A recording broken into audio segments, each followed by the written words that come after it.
SBC Media. Welcome to the iGaming Daily Podcast, analysing the news from the betting and gaming industry all over the globe, supported by Optimove, the #1 CRM marketing solution for the iGaming market.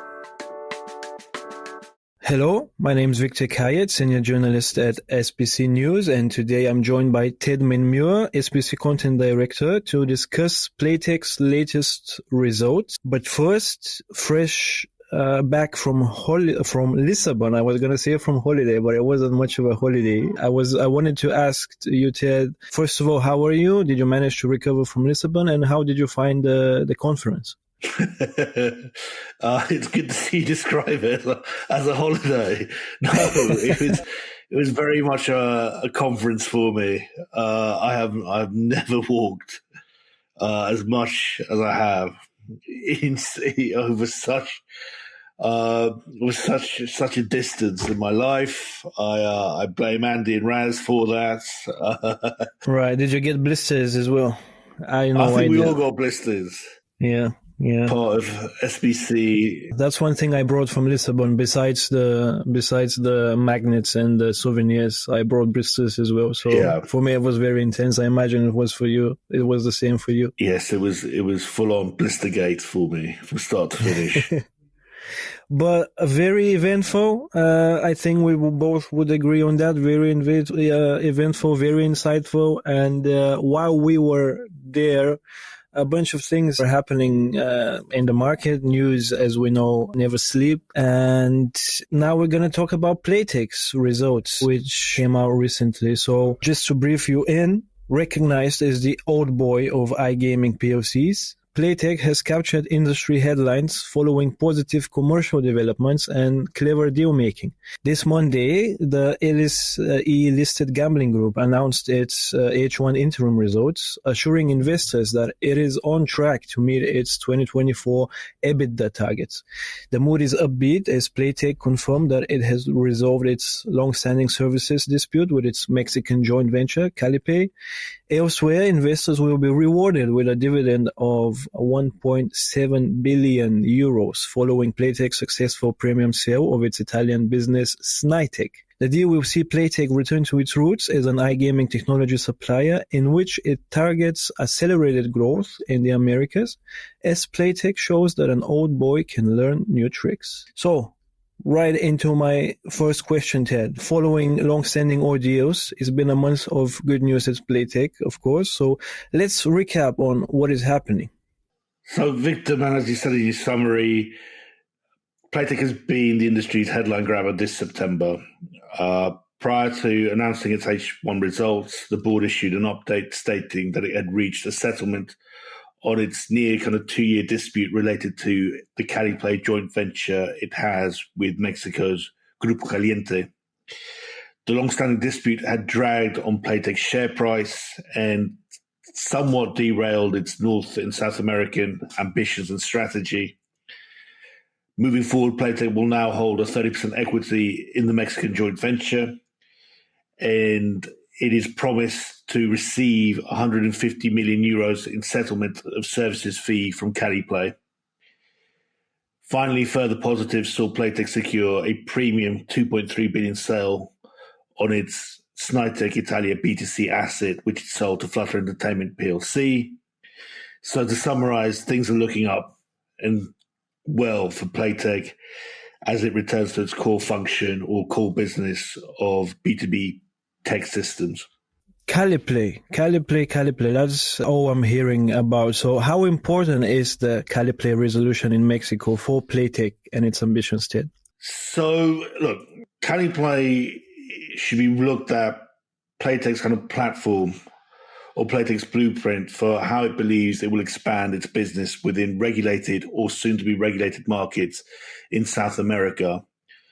We've got to remember that as a joint venture, it's relatively new. It started back in 2020. And what we saw is Playtech essentially take over the tech stack of Grupo Caliente, who are very much a land-based casino group in Mexico. the performance and figures of the joint venture have been very impressive, even tracking back from 2021 to now. It's become Playtech's biggest B2B contract, even above its European Tier 1 partners, and that really kind of underlines the potential for growth and the potential for expansion. In all, when we look at kind of Playtech's strategy in the Americas, you can say it's been late to the North America's party. But what Playtech's coming in with, it's that it has a reliable tech strategy. It has just taken somewhat of a different route to market. I think it's going to become interesting developments for Playtech coming ahead in those markets. Talking about the Americas specifically, do you think that it can take top spots in the value chain there? Look, Playtech is going to return back to its B2B core functions, having sold Snaitech for $2.3 billion. Playtech has eyed the North American market for a number of years, but its strategy has been somewhat conservative.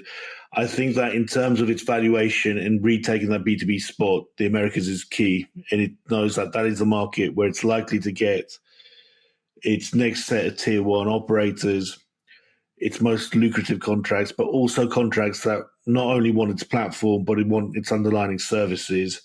So what we're seeing is kind of, again, Playtech is up against kind of the contrasts of Western markets, i.e. Europe, versus new markets, i.e. South America. And I think that it wants to become kind of the number one, or all services included, platform provider for that region. And I think it will view each market individually, whether it's Colombia, Mexico, or Brazil. Playtech's got everything to play for. SBC Leaders connects the gambling industry's top-tier operators and associations to share the best ideas, collaborate on solving the biggest issues, and push innovation throughout the betting and gaming industry. If you're an operator and want to join the discussion, visit sbcleaders.com for more information. What about the sale of Snaitech in the country, and what it will recoup, do you think? For me, and having analysed the Italian markets for a number of years, Playtech is divesting Snaitech at the right moment as the Italian gambling undertakes or is at the forefront of its kind of generational reorganisation. The sale of 2.3 billion euros reflects, I think, an X9 or X8 jump on Snaitech's EBITDA earnings for 2023. And many have questioned Playtech. Well, Playtech had like a B2C unit, but on reflection, actually Snaitech has been an incredible investment for the company. Snaitech did take market share under Playtech's ownership, and in comparison to the company's other investments during that period of the 2000s, it performed much better. Playtech sells Snaitech at a premium from an investment of 300 million euros. That's an incredible return. And best of all, it's been able to kind of reward its shareholders. On that note, there seems to be investor harmony in the company. How important is that? Well, a 1.7 billion dividend helps. Right. It's good for management. And to be truthful, man, good to for management for putting that reward back to investors. I believe that Playtech's issues is not about financing. It's business. Its platform and technologies are battle tested, and I believe that they can go to any market and scale up. For me, the question for Playtech is, can it add secondary components or secondary services to platform provisions that will be taken on by Tier 1 operators as its customers? I also believe that the shareholders, and this is known that for a while, they wanted Playtech to kind of simplify its business model. They believed that it was too big a technology group working over too many business segments, and it really called for kind of the management to kind of rework and reorganize the group. And Playtech's reorganization is it hasn't been a short term thing. I mean, we can reference back to 5 or 6 years that this is undertaken. Mm-hmm. By reorganizing and, for example, the selling Snaitech, it kind of goes into a direction where I think B2C for Playtech plays less overall than it used to play. So in terms, can shedding its B2C wings return the company to lofty heights and valuations of the 2000s and the early 2010s? A good question. Again, there's always kind of speculation why would a company like Playtech, who are very good at the technology aspect, want a B2C element. And I think that they could prove that they could run a B2C company in Snaitech, and I think they did that very well. Going back to what I said, I believe that it's selling Snaitech at the right time with what the Italian market will be undertaking in the coming months. Now, I think that if you're looking at the valuation of Playtech compared to where it was in 2010s, it's a very different market now.